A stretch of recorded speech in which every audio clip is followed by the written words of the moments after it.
coming at you live, covering all things professional wrestling. A show by members of the Busted Open Nation. Welcome to the Nation's Corner. Here are your hosts, the Nation's Corner crew. Yo, what's up, pro wrestling fans? Welcome to Nation's Corner. I am Front Row, joined by John in South Jersey, Mongrovian Mike, and Tony Justice, the greatest truck driver of all time. What's up, people? Or, as I like to call it, we are the four horses' asses. Thank you. Accurate. It's been a minute since the four of us were on the show together. This is kind of cool. Yeah. Y'all saved a spot for me. I like it. Looks pretty cool in here. Yeah, who are you again? Well, that's just because Drake wasn't available this week. Right. Shout out to Drake. What's up, dude? Yeah, outbooked by a 13-year-old. I hope you're happy. Holy shit.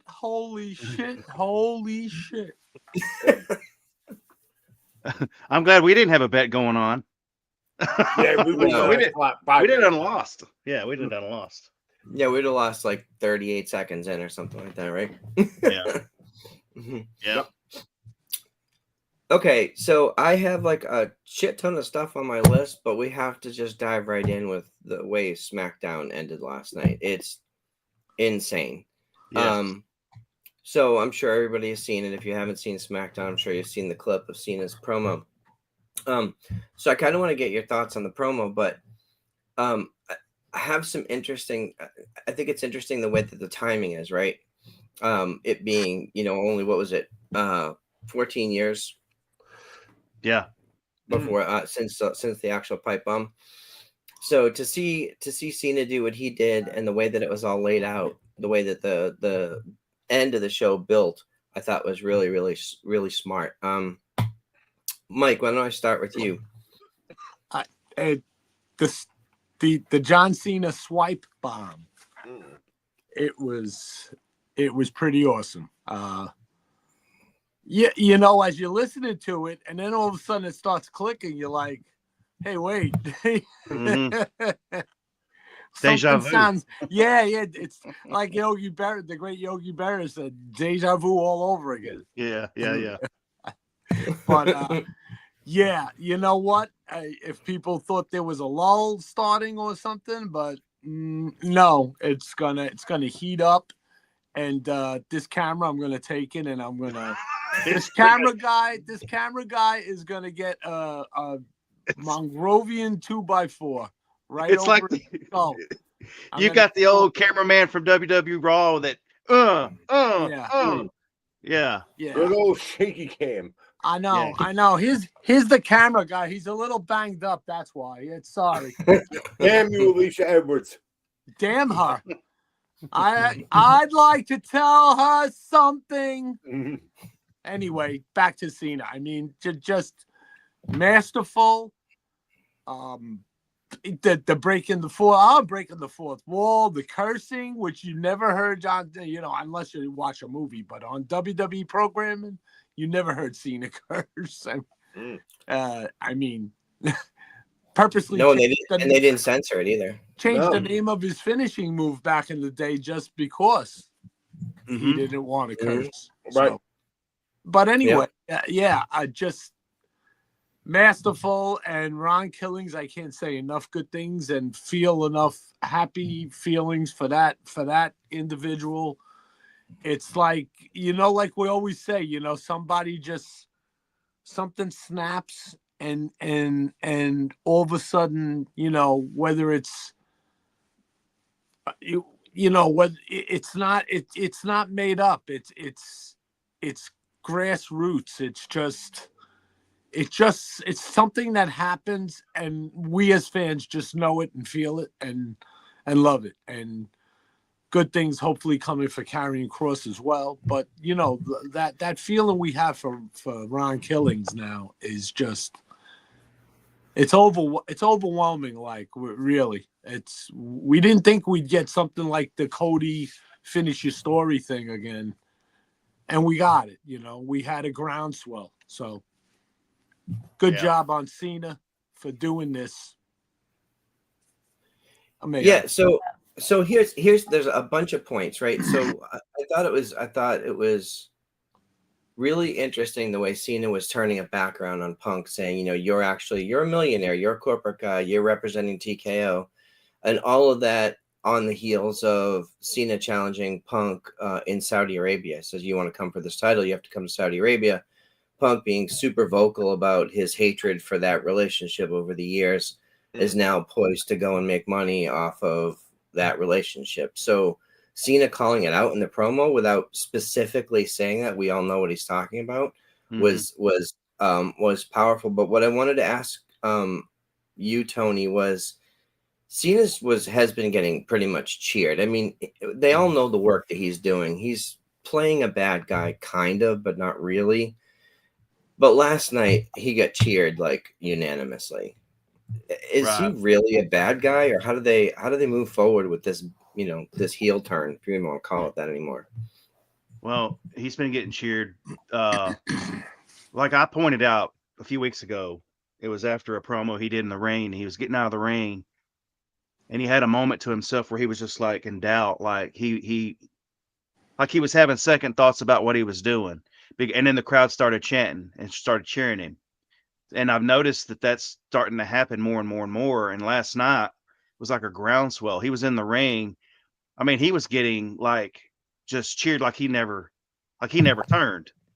And it reminded me, and Mongrovian, I don't know if they're calling it the swipe bomb, but that's pretty creative to call it that, because he swiped that from CM Punk. I thought about that. Like, that's cool. To God, I swear to God, like 3 seconds before Front Row threw it to me. Like, well, hey, that you need to patent that. Go ahead and trademark that. And anyway, nah, it's right up there. He could send it to. He could text our good friend, just like he did with the Chairway to Heaven thing. So yeah, if I get a nod, if I pop that person, then I'm happy enough. So, but anyway, so I noticed last night as how he was getting cheered reminded me of something in AEW.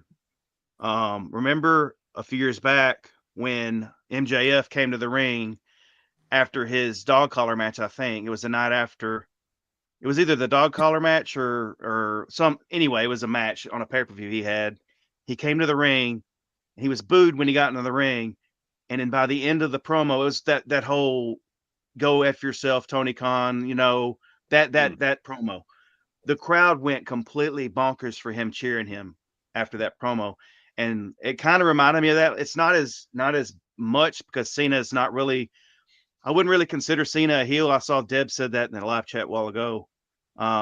Cena's not really, I mean, yeah, when he turned when The Rock was there, but ever since he hasn't really done anything heelish.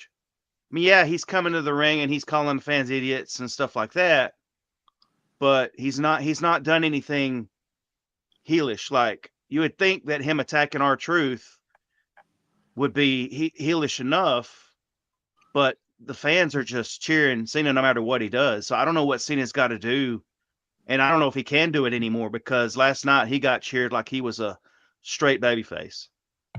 Yeah, I'm not sure that that's even the goal at this point. I mean, I think he only has a few months left and a handful of appearances.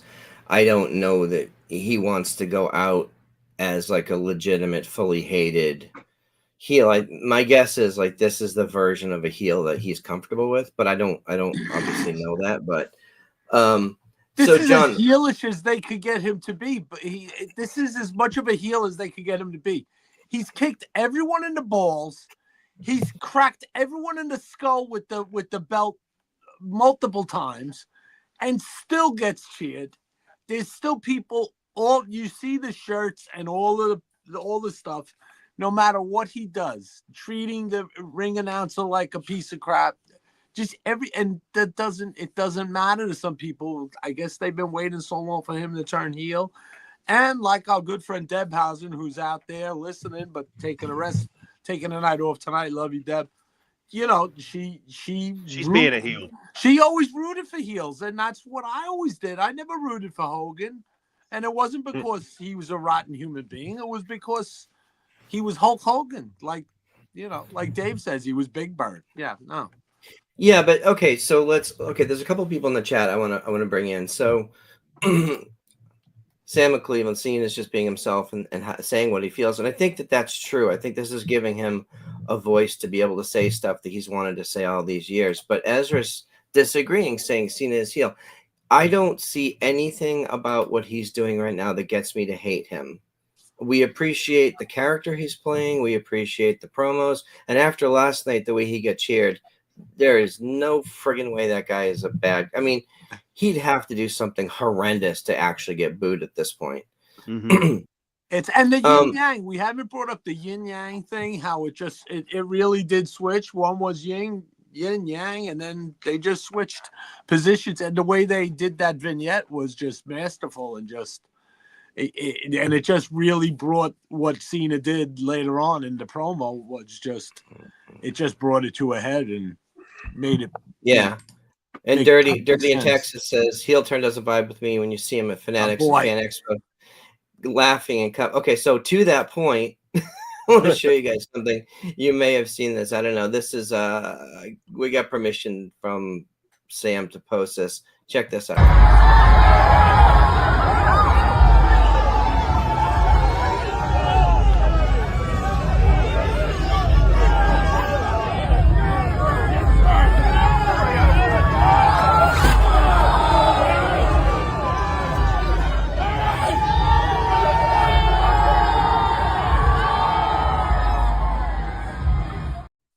Wow. So that's John Cena winning the John Cena entrance competition at Fanatics Fan Fest.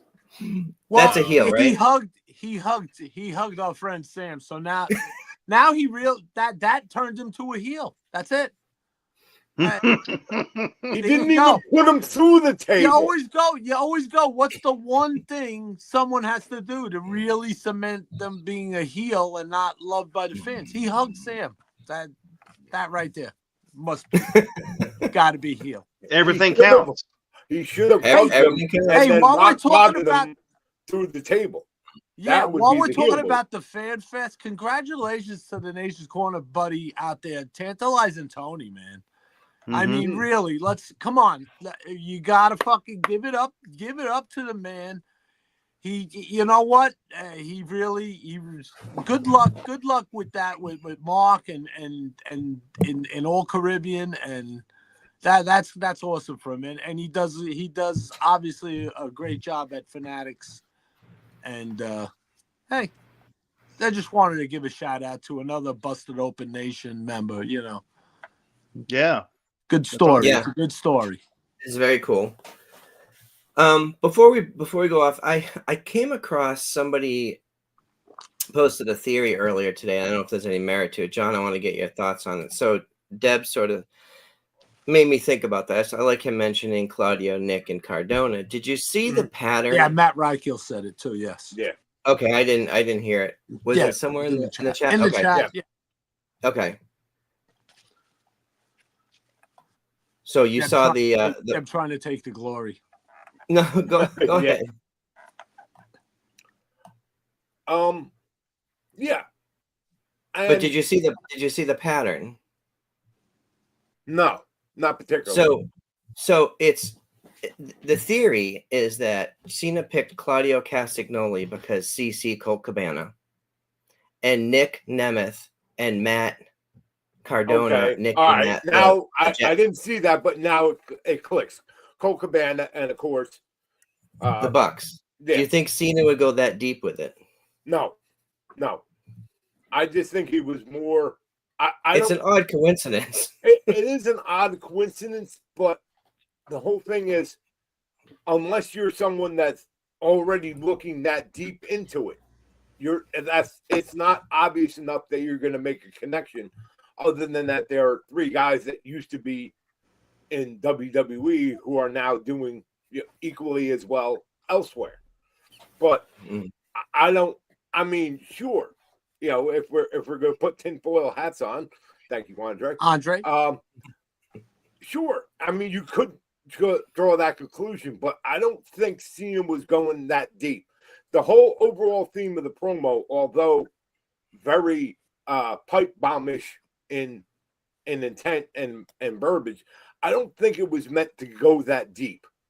Now, there may be a reason why he picked those 3 particular names, but I don't think it's that. Okay, you might be right. It's just three innocuous names that he picked out. Like, he's not going to get in trouble for calling, Claudio Castagnoli's name. Right. And of course, he was Cesaro over here. Right. And the other two is, Matt Cardona is so well known, and 17 years. He's not going to get in trouble. It's not exactly ever. Right. And you know what, John, I'll let you go one second. The bottom line is, it's John fucking Cena. He could pick any 3 freaking names he wanted to say. He could have named 10 people. It doesn't matter. He's John Cena. He's, for lack of a better term, Teflon. But just like your cameraman, Teflon. Yes. He is a slippery motherfucker. Can't sit still. But I feel like I'm interviewing Mitch. The only other connection I could think of is those were 3 guys that back originally when Punk and Cena were tangling in WWE. Those were 3 guys that were also prominent in the company time: Dolph Ziggler, Cesaro, and Zack Ryder. So, I mean, I would see more of a callback to that than Colt Cabana and them good Christian boys, the Jackson Brothers. Yeah, it's more calling them their street name, their real names, as opposed to their WWE contract names.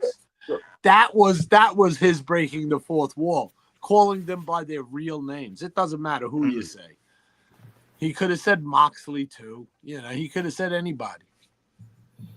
Yeah, I just thought it was an interesting thing. Like, who knows? Because if you follow Cena's Instagram, he's throwing some pretty deep cut stuff up there. Some really Easter eggy stuff. So I just thought maybe it was something he was thinking. I wanted to switch over because in the last couple of weeks there's been some really cool things when it comes to the world of Lucha Libre. We saw Worlds Collide with WWE and AAA. We saw Grand Slam Mexico with AEW and CMLL. I thought both shows were fucking fantastic, and kudos to both. Amazing. Everybody involved in both shows, because, and Conan said too, for the Worlds Collide show that they had done such a wonderful job of honoring the history and the legacy of Lucha, and I think the same was true for Grand Slam.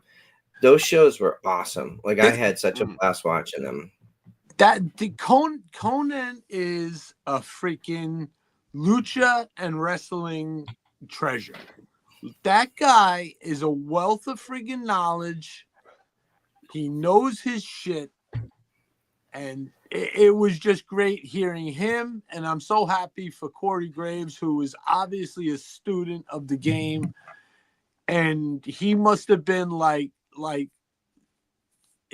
he must have been in 7th heaven. Just a few months ago, he's putting out that tweet that he wish he didn't hit send on. Yeah. And now he's on Raw or SmackDown, is it? One of them. He was on. Back up. He's back up. He's freaking called this the AAA show with Conan. Obviously one of his heroes. So great. Kudos to them, and kudos to CMML. 2 great freaking shows, and both. Well, his brother wrestles in Mexico, right? Sam Adonis. Yes. Almost exclusively. He didn't even come over with AAA. Not yet, at least. But such great shows. Such great freaking shows. Yeah. So that makes me. So John, I want to start with you. So we saw Mercedes win yet another title. Which, people criticize the whole belt collector thing. I think it makes sense for her. She's not funny. She's not Hogan.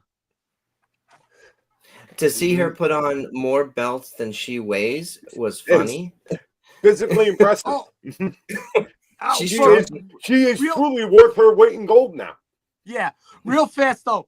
how great was that shot after when Tony Storm, back suplexed her and German's her.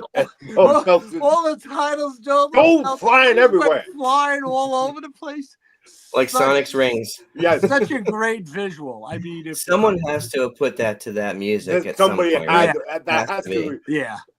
And Oh someone my has to. Someone has Now, to see, if our snapshot social that media person was here tonight, we could tell her that she needs to find that meme. Yeah, But she's not. So if it was anyway. my guy, he would have fucked that shot up. Right, he would have got like the ring post. Yeah. Yeah. And then your guy gets suplexed and ho-hos come out everywhere and go everywhere on the floor. Well, that's accurate. Someone's got to stop. Someone's got to like get all those titles like in midair flying, and get a nice 8x10 of that. That'd be great to have Mercedes and Tony sign. Yeah. Well, I mean, if you think about It's it, just like a great picture. a typical title is like 15 to 20 pounds times 6. You're talking 100 to 120 pounds. The She titles can't weighed weigh more than her. 120. Right. I was only half joking. I really think that the titles weigh more than she does. It's physically impressive for her to carry all that. Like I said, Yeah, she's for truly sure. worth her weight in gold. Mhm. All right, this point. can we also stop? And I've been critical of her as well. Let's just say it. Mercedes Moné has kicked it up a notch the past quite few matches. So Yeah, she's an excellent wrestler for sure. and Yeah. and I can't wait for this. I can't wait for this match. As much as I gripe about the $50 pay-per-views and stuff, we all gripe about stuff back and forth about all products except for the indies, which we just love. Well, But I have the kind two of a main hot take products. on that. Yeah. I have kind of a hot take on that. Yeah, go. Mercedes doesn't win the AEW Women's Championship at All In. She doesn't. If you go with what they have had, she is literally draped in gold, worth her weight in gold right now. Why not put her on the chase for the one title she can't get? So I figure, does it go? It could go two ways. It could go, does Mercedes win it and then have everything, and then who's gonna chase? Is it gonna be Tony or is she gonna lose to Tony, who is very popular, and a lot of people probably would be pissed if she beat Tony, but if this is the game, this is wrestling. So, but right. Then does she go on a decline? Hey, I didn't win the big one, and then one by one start losing my other minor titles, and then decline back. That's kind of what I was thinking. That she has to get to this point where she's literally on the cusp of everything, and the one out of all the titles she has, she's got to lose them one by one. Yeah, one by one. Does that start a downward spiral, so to speak, to let her build herself back up then to get to the point? Because I have always maintained Tony Storm does not need a championship ever. Anytime. Not only that, Mercedes Moné doesn't need 10 other, let's say it, useless props if she has the AEW Women's Heavyweight Championship, So that's the belt she wants. So if she goes on a tear goes on a losing streak and loses them all, and then climbs up to the top and wins the one that she never had, right? That's a story. That's a story to me. Because even with the CMLL title, and granted, it's kind of a one-off that we're in Mexico and stuff. But I'm sorry, going into that match, I didn't think Mercedes was losing. I was thoroughly convinced that regardless of the outcome, the result was still going to be and new CMLL Women's Champion Mercedes Moné. That's the only way we saw the story going. Am I right? And it was a great, and I can never say the girl's name right. That was the champion.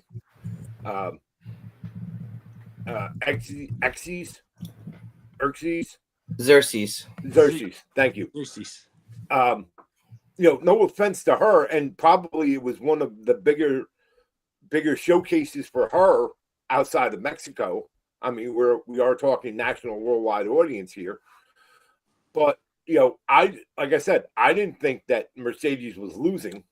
At the very least, a no contest. But there was no way that Mercedes was taking a loss in that match. So, but I think that just for the fact that she has all these titles, that you put her on the chase for the women's title, and it doesn't even have to be Tony holding it. It's whoever that holder is. You're putting her on the chase for the belt, letting it be that brass ring that keeps getting away from her. She can't quite grab. And like you said, puts her on a downward spiral where she's so obsessed with becoming AEW Women's Champion that she slowly starts losing all the rest of the belts until she's has the nothing. CEO. She's Mercedes money. Right. She's got to go bankrupt sooner or later. Sure. But she's going to make a bad trade sooner or later. Sure. But, All In Texas, just on a whole, is shaping up to be a dynamite, pardon the pun, a dynamite card. And, and it's what AEW does very well. And they have absolutely upped and improved their game. They have tightened the screws, if you will, on a lot of things. And it's absolutely showing in what we're seeing weekly on their television and especially in the pay-per-views. You're seeing a lot of vignettes. You're seeing a lot of stories, being told whatever. They're going in the right direction. The crowds are hot. I'll tell you, I did a bully when I watched it through the second time. I was sitting here today and I wasn't even paying attention, just had it up loud and just listening.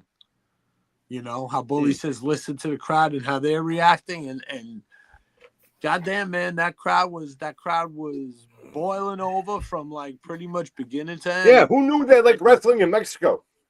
Who knew? You know what? The international crowds are so starved for this shit. We're spoiled because it's not our fault. We have access to a lot of TV and a lot of entertainment that people around the world don't have. And you like it or not, the same thing goes with Saudi Arabia. You know what? I mean, most of the time they're watching Sandstorms, and now they got, they're going to have WWE there. And who gives a crap if it's 150 degrees? It doesn't matter. It doesn't matter. They're going to have a great time, those people in that stadium and the people watching it. That's it. We're proven time and time again that we are really the fat, ugly, lazy Americans because we have so much wrestling literally at our fingertips or even a reasonable drive for live events. Hey, we bring it around. They bring it around to everybody. You can't fault them for that, And everybody does it. Tony and Trips, they both try to do it. And they do it pretty successfully. They have these fans that when they have the chance to see it live, they're absolutely going to make sure that they are able to get there and absolutely have the best time possible because they're not sure. We can look at WWE and AEW and kind of figure out where they're going to be next, or what areas are good for them that they run shows in a lot. Overseas, it might be 10 years before Germany gets another show. And that's hard for us to understand. And then because forget about a tour, a SmackDown Raw tour, right. A pay-per-view, but now they really do, they try to take care of the international fans and to their benefit and to the fans' benefit, financially and to the fans, in the entertainment, getting able to see it live. And like I said, as fans, we all suck. We have gotten better. Yeah.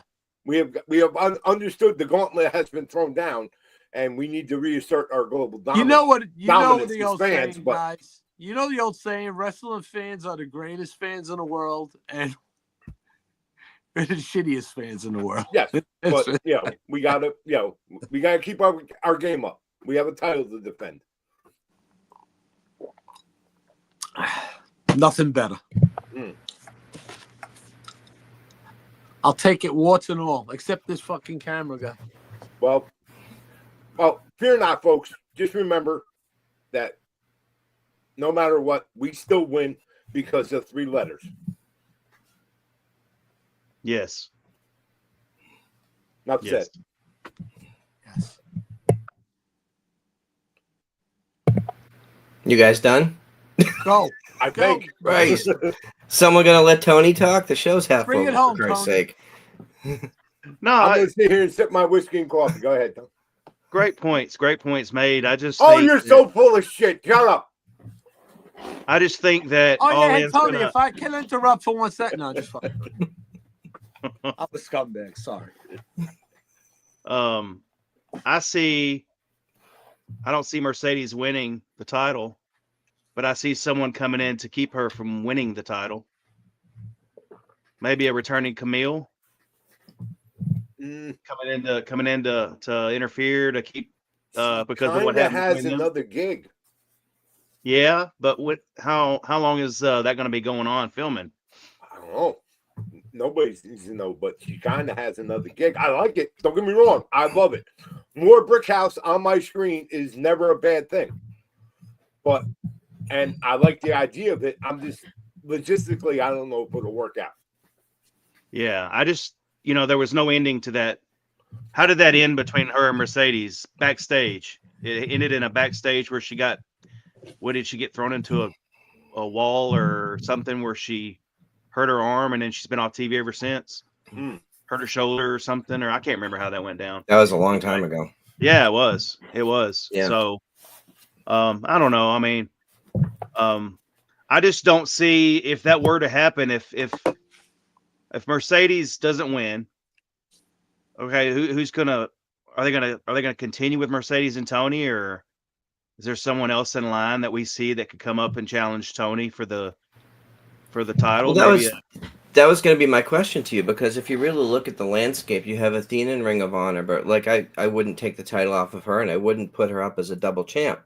So then you've got people like Chris Statlander. Obviously, there's people like Willow Nightingale might be top of the list because of their history. But it is hard outside of that. Like, those aren't marquee matchups the way Mercedes versus Tony is. There isn't another marquee matchup on the women's division. Yeah. Not yet, anyway. No, not today. I mean, they could build somebody, but not in the next couple of weeks. No, not. And maybe coming out of All In, if it doesn't, where Mercedes does not win,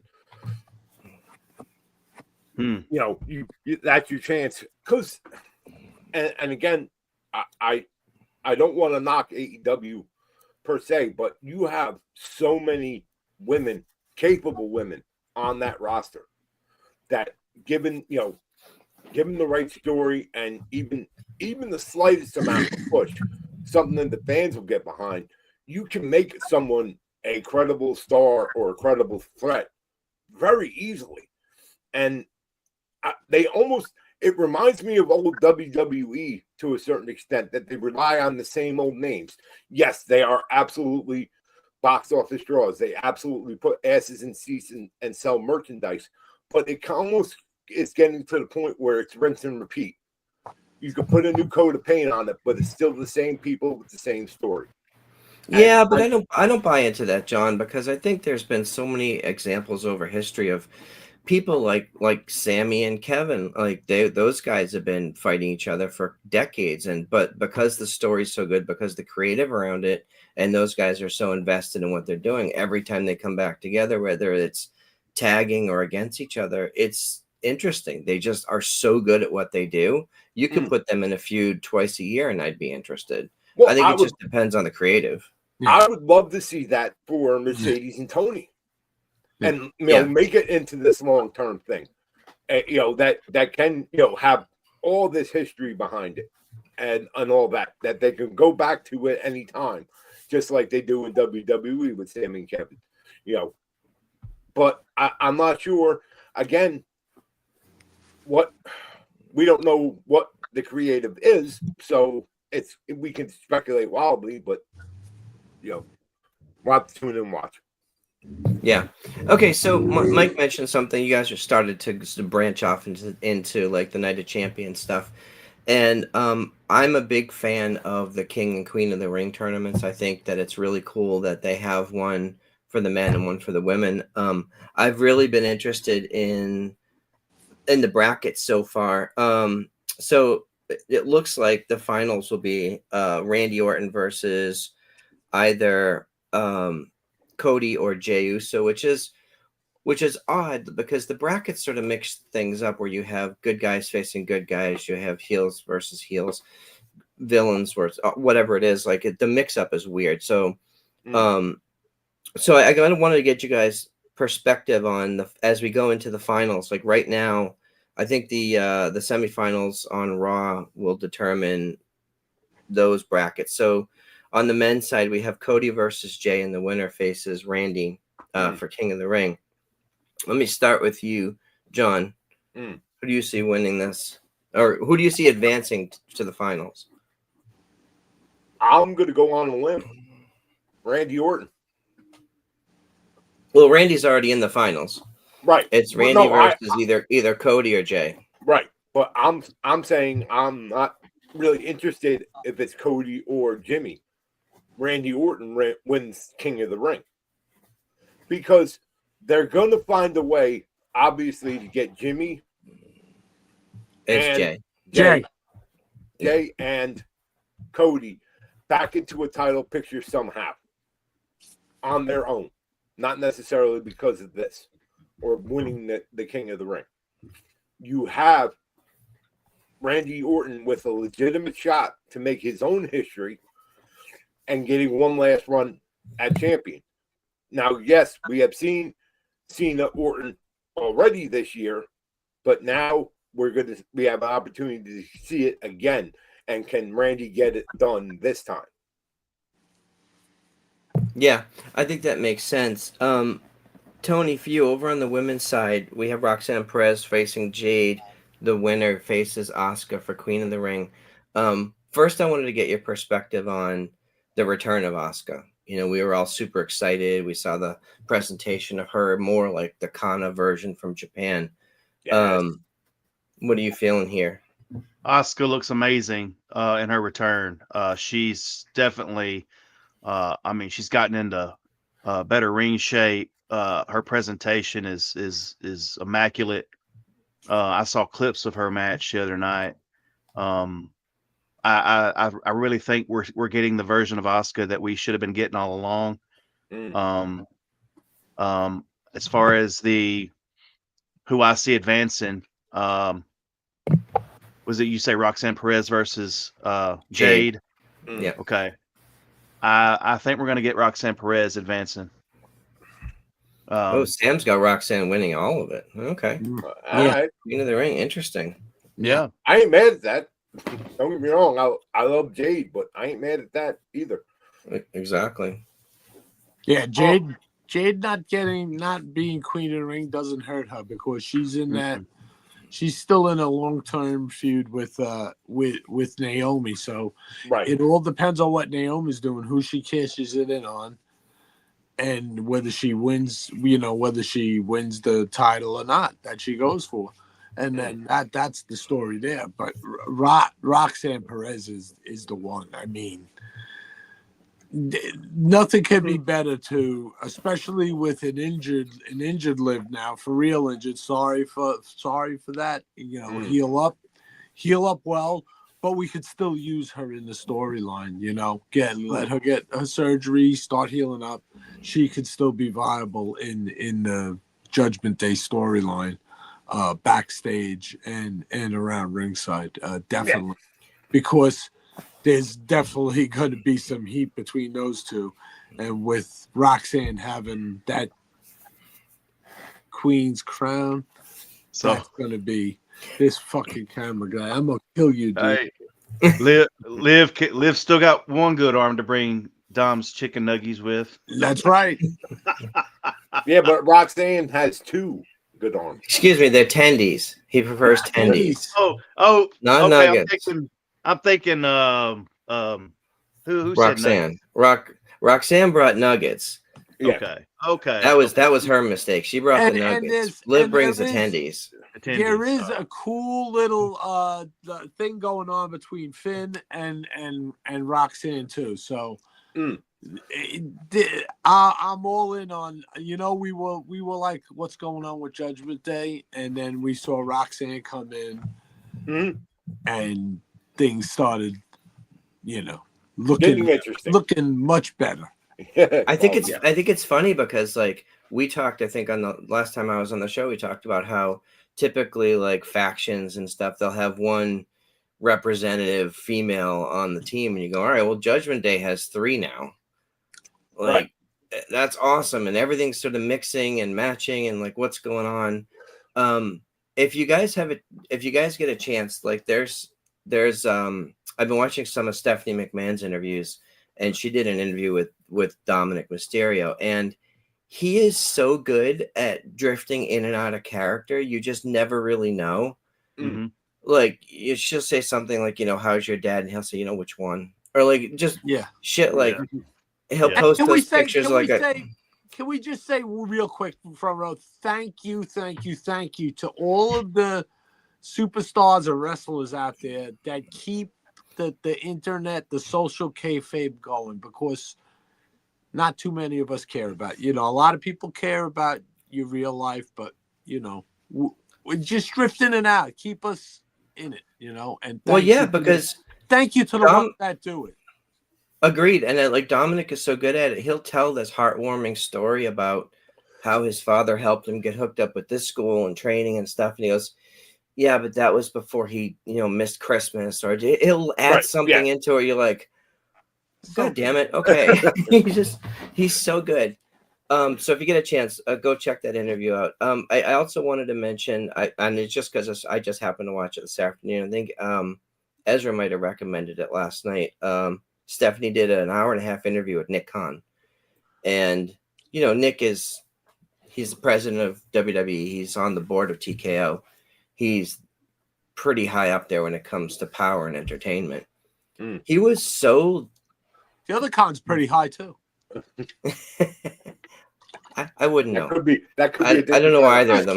No, high up there. He runs a. Oh yeah, okay. And everything. Right. Yeah. Okay. But that's an interview I recommend because it's 2 friends bullshitting. I think those are the best interviews, especially Stephanie having been in a significant. They were co-CEOs together for a while, so like they're both come at it from that perspective. But he talked about like he was fucking broke when he was young. Like he actually went on Wheel of Fortune to win money so he could pay for college. Wow. Yo, that guy, they showed, and you can go on the Peacock Network and watch the behind the scenes of WrestleMania 9, and he was a freaking usher at Caesar's Palace. They have a picture of him from behind the scenes before he even worked for the place. That is so amazing. Like, when you can get the picture from Madison Square Garden, and then you see Bully and Tommy and Guido. You see all these guys in the audience. You go back on ECW, you can see John getting friggin' kicked in the face by catching Spike Dudley. It's great shit. You can see all these superstars of the future in there, from the past. Yeah. It's cool because like and John Nick just like he speaks just like they were hanging out in the living room, like he curses, like he's just like, oh, these people are fucking excited, and like he talks about it like from a fan's perspective. He's been a wrestling fan since he was a little kid, and he went to school in Hawaii for a short period of time with The Rock, and he tells those stories. It's really interesting. So check it out if that's your thing. But if you really want to hear from somebody who is very influential and really gets like where the business is headed, it's and they talk very little business. It's mostly personal stuff, but it's a cool interview. So check it out. You find out more about a person when you find out the other stuff, not their business moves.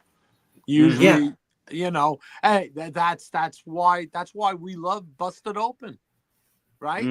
Yeah. Who cares about what happened? What happened on Raw last night, or breaking down every match? They run over this important stuff. You don't skip over the Cena, the Cena promo and stuff. but you don't go over the match. Oh, he did this move and that move. No, it's the stuff that goes on that takes you sideways, and the same thing with our group. What we do, And John's right. Just seeing Stephanie smile, and she's such a personable. People we've heard from that work with her or for her just adore working. She just has this style, this leadership style that's so friendly. There's a word they use. There's a word they use for some politicians: gravitas. She's got gravitas. She's very interesting. She's and okay, I may be a super fan. Maybe I'm a little biased because I'm a real super Stephanie fan, and you are too, front row. She's just seeing her this way and not like worried about a company and stockholders. It's like sitting there and shooting the shit with people that she literally grew up with from a child. I mean, she's interviewing some people like the Undertaker. She was probably, what was she, 10 years old when she first saw that guy, maybe? I mean, it's just amazing. And same thing with Shane. I'm so more interested in like Stephanie and Shane than, the old man and anything else. And, Triple H's business, and he's great. But Stephanie is just. Well, Stephanie's got she's got an Andre the Giant story. She was a little kid whenever she met Andre the Giant. So I mean, it's great to hear stories from the kids that grew up in the business for them to hear, them to tell different stories about different superstars, whether it be Andre or Macho Man or whoever. Well, Tony, am I wrong in saying that probably Stephanie and Shane McMahon probably have a story about every freaking great you would be hard pressed to name a wrestler that they don't have a story about. Yeah. And that's everybody. There are wrestlers that have wrestled 40 years that could say, I've never met this person or that person. Stephanie and Shane, most definitely Shane, because Shane was older. But I mean, really, right? Yeah. So I highly recommend that interview if people have like an hour and a half to kill and you really want to dive deep. It's pretty cool. It's because those interviews tend to be when you hear from people at that level, they're 10 minutes, 15 minutes on Fox or MSNBC or whatever it is, they're news blurbs, right?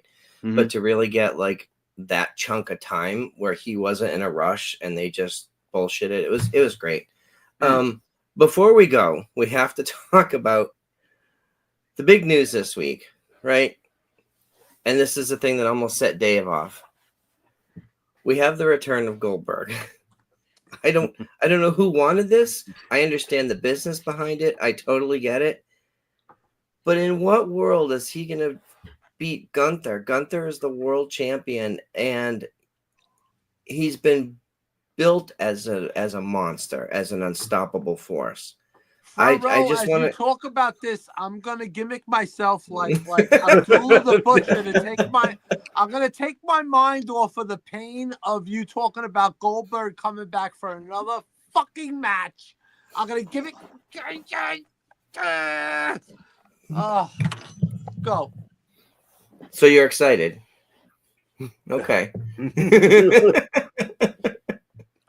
John, let me start with you. Oh man. I don't even know. I think I would rather have unsedated root canal surgery than watch even a 3-minute Goldberg match. See who we got? An Abdullah fork to the forehead, self-inflicted. No anesthesia for tooth surgery. Yeah, surgery on that's an Isaac Yankem reference. Yes. Yeah, I mean, really. I mean, what else? What other pain are we going to go through? Well, the whole thing is, hopefully, yes, it's very quick. We all know that Goldberg we're not going to get a 30-minute Mac Classic. We never have in all of his 30 odd years, quote unquote. I'd rather have Chad tell me the history of grunge, please.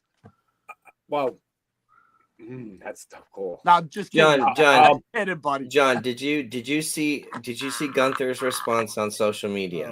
Yes, I did. And what did he say?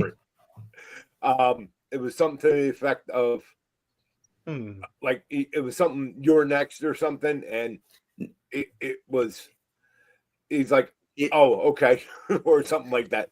Yeah, he said, I guess I'm next. He goes, I guess I have 3 minutes to spare. Yes. Oh, Wow. Wow. Can I ask you and the rest of the guys a serious question without going off? No bullshit. Can you? We get find excited. out. No. What is it with Goldberg? Because he is he is a legend. If you replace any name in there, I mean, people went off on, like Dave was bringing up about how people went off on him about Undertaker coming back and having one last match. Stone Cold Steve Austin came back and had one last match, and a great freaking match, a worthwhile match to go back and watch, people. And nobody griped and moaned. There's just something about, you get the moan, but I understand it because you heard that pop that when he came. What is it? Okay. Okay. All right, Leo. Okay. All right, Leo. Come on, Leo. Fuck you at the drive-through. That's why. Two things, Mike. Yes, he's a massive draw. We understand that he's going to sell tickets and pay-per-view, subscriptions, all that shit. Like, we understand that. The box office is there. The difference between Steve Austin and Goldberg is Goldberg has never had a good match. Ever. Not one. Give me your top 5 Goldberg matches. They're all the same fucking match. Steve Austin has many. And his retirement match was like a half an hour banger with Kevin Owens. I loved the all over Goldberg's the match place with Hugh Morris. How you guys bag on our friend Bill DeMott like that? Why? Sorry, Bill. Bill DeMott is a fine man. Yes, yes. But to Front Row's point, Steve Austin has a match in the Hall of Fame. Mm-hmm. Okay. Bill Goldberg has never even sniffed anything like that. And look, they did him the favor. They recognized what he did mainly in WCW because he didn't do a damn thing in WWE when he finally ran out his contract, sitting home getting paid, and came to work. He didn't do a damn what thing. Make me happy about this match, John, would be if they made Bret the Hitman Hart special guest referee. Why not? Yeah, but why not? Why not? Why not have Gunther come out with Bret Hart? That would listen. Bret the Hitman Hart, a special guest fucking referee, would have more juice than Gunther fighting Goldberg. We all know in our heart of hearts, it probably was supposed to be Brock Lesnar. Hopefully one day it will be. I guess that's a dream, but that's a dream match for Gunther. You got to hang on. We have to. Matches. Sam says the match with the Undertaker was in Saudi. He almost killed the Undertaker. Yes. Sir. No. You mean the 7 stars that were ringing around Goldberg's head? Those stars. Undertaker's head when he was damn nearly knocked unconscious by that. So listen, that's the business. That's business, though. I mean, that was bad luck for Goldberg. We're talking about a match where Goldberg doesn't injure himself or ring his bell. Or injure anybody else. He hasn't had good matches. No. Or injure anyone else. He should have had a match against Tyrus. Then he would have had a good match. So, to Front Row's point, jackhammering. Go ahead, Tony. Sorry. Yeah. To Front Row's point, between Steve Austin and Goldberg, right? Steve Austin has had great matches, but Goldberg has had, and I won't say top 5, but more his is more moments than anything. Because he's had the classic moment where he won the World Heavyweight Championship in WCW when he beat Hogan in Atlanta. I was watching it live. That was a major moment. but it wasn't a great match. So to Goldberg to that point, Goldberg has had a couple of good moments in his career, but no match that he's ever had is worth, putting in a Hall of Fame or listing on any kind of 5-star chart, whatever you want to call it. But okay, Tony. So let me get your perspective on that. So, how does this match end? Does Goldberg just get squashed and go home and call it a career, or does he actually win and defend against somebody else down the road? No. I see it. He's having the match in Atlanta. That's when it's happening, right? Saturday night's main event in Atlanta. Okay. Yeah. I see that being his last match. Now, I agree with what they said on Busted Open the other day about they could have made the story, like filled in some holes in the story, saying, okay, well, they can still come back and do it. And Goldberg come back and say, Saturday night's main event, if I don't beat you, Gunther, then I'm considering it my last match or whatever. They can tell that story. That's what I would like to see, is this be Goldberg's final match, because him to keep coming back for more every so often, especially whenever he came back the last time and he said, he didn't say you're next, he said you're last. Right? So, right. I mean, that was supposed to be his last match, but for some reason he's coming back for more. I don't know what he's coming back to prove, unless it's just Gunther wants this, because Gunther made the reference to him, 8 months ago or whatever. Yeah, like Dave said, Tony, Gunther insulted his 35-year-old son. Yeah, his middle-aged son. Yeah. That's why I was laughing over here. I was thinking of it like the whole feud started because it's like me getting mad. My son is 35. Oh man, I want to have a feud with you. You insulted my 35-year-old son. Oh shit! You can't make this. Dave is gold, man. Thank God for Dave. I'm so glad he cursed. And fuck Big Dave. God damn you! You made our boy curse. He had one day. He went. No free barbecue for you, Dave. Yo, he went 3 days longer than we thought he was gonna go. Yeah, so absolutely. He should have took the 900 from Bully, man. He would have been ahead of the game. Now those poor animals only get 200. 50. 250. 250. 250. Well, it's been a hell of a week. There's like a shit ton of other stuff to talk about, but it's already 8:00. I know people are going to want to watch Collision. We have Saturday main event. We have Night of Champions. We have All In coming up. We have, holy crap, what else? Great American Bash is coming up. We've got Slammiversary coming up. I mean, all that just in the next 5 weeks or so. There's a lot of stuff coming up, and then we didn't even get a chance to talk about Great American Bash. And not only that, GCW with our boy Bad Bronson kicking friggin' ass in there, and our girl Shotzi Blackheart.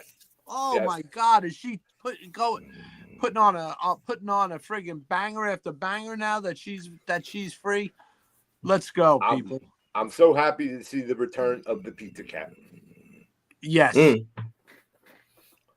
And shout out to Hardcore herself, Elena Black, making big noise in GCW and other places. So again, people, just because they got released doesn't mean it's a death sentence. These people are alive and thriving and doing very well. And support that indie. Support the indies, man. Let me tell you. Let me just show you. I got my Unforgiven Salem shirt. Our Unforgiven Salem was the Victory Pro Women's Champion. She had to relinquish the title. She had to relinquish it because she got injured. So she's out injured now. So if you could go on, DM her, find her on the socials, the Unforgiven Salem, and buy some merchandise. She sent the Nation's Corner a nice picture. It's like your cameraman's trying. It's like your cameraman's trying to zoom in on what's written on the picture. Yeah, hey Tony, look at that. Look at the tattoo. Metallica, buddy. Metallica. Tell your cameraman to zoom in some more. I can't really see it. Okay. Metallica. Nice. Nice. Yes, support your indie wrestlers. I am supporting one of our favorite indie wrestlers today as well. We watched that kid. Got a lot going on. Man. We love her. Yeah. Yep. Yeah. For sure. Happy anniversary to Izzy's parents, by the way. Yes. Yes. And we're glad Mrs. Front Row, the famous rap star, is on the we're very happy that she is on the mend. And what the hell is she gonna let a little surgery hold her? Please give me a friggin' break. She's still she probably come on. I mean, it's MFR. What are we talking about? It's not one of us. If it was one of us, it's like us. Like we have the sniffles and we're laid up for a week, Come on. It's true. Very true. No, she's doing good. I appreciate it. Good. Yeah, we're Duncan on day 3 and Costco on day 5. So she's getting there. It's just back on Duncan and Costco. They are what like it never happened. Like our boy Sammy out there says, living the life. Living the dream. Exactly. Living the dream. Exactly. All right, guys. I mean, super fun show. I appreciate everybody. Thank you, everybody in the chat. We had a great night tonight. John, where can people find you on the socials? You can get me at Twisted Metal Fab on the Instagram and the Twitter, and stay tuned for some pictures and video of the most dangerous weapon in all professional wrestling. Of course, I am talking about the Ass Kicker 9000, who made his debut backing up one American Kaiju, the Florida man herself, Lindsay Snow, last night in Florida. And from intelligence reports on scene telling me handed out quite a bit of damage in Lindsay's hands. So I'm excited to see how that all came about. But you can follow him at AssKicker9K on Instagram. And as always, hashtag thanks, Deb. Nation's Corner on location. When you're out and about seeing indie shows like we are, let us know who you're seeing, who you're liking. Share your pictures with the hashtag Nation's Corner on location. Yep. Tony? Well, you can find me at Tony Justice AJFA. And if you're a Metallica fan, like I know all of us are, you know what that means. Ooh! And real quick, I'd like to say thank you to Mr. Dave LaGreca for your kind words yesterday on Busted Open about our crew and about our show. Much appreciated. We love you. Yeah, let me echo those sentiments. Much appreciated. We love you. We love you, Dave. And unlike what Matt Cardona says, you are not a dumb fucking mark.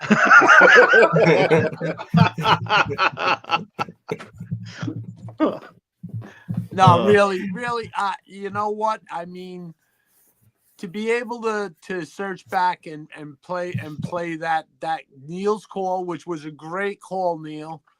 Thank you, Neil. Yeah. A lot of great calls out there, except for Big Dave getting Dave to curse.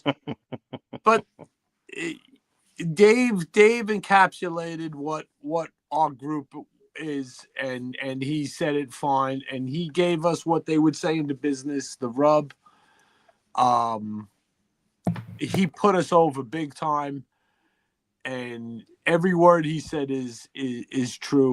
We got together because we had just pretty much found each other and found our friendship and our likeness of wrestling. I know I'm not the only one out there. I mean, I know there's people that support me, like my daughter and my son-in-law watch the show. They watch for me to fuck up, and they're probably laughing at the stupid camera.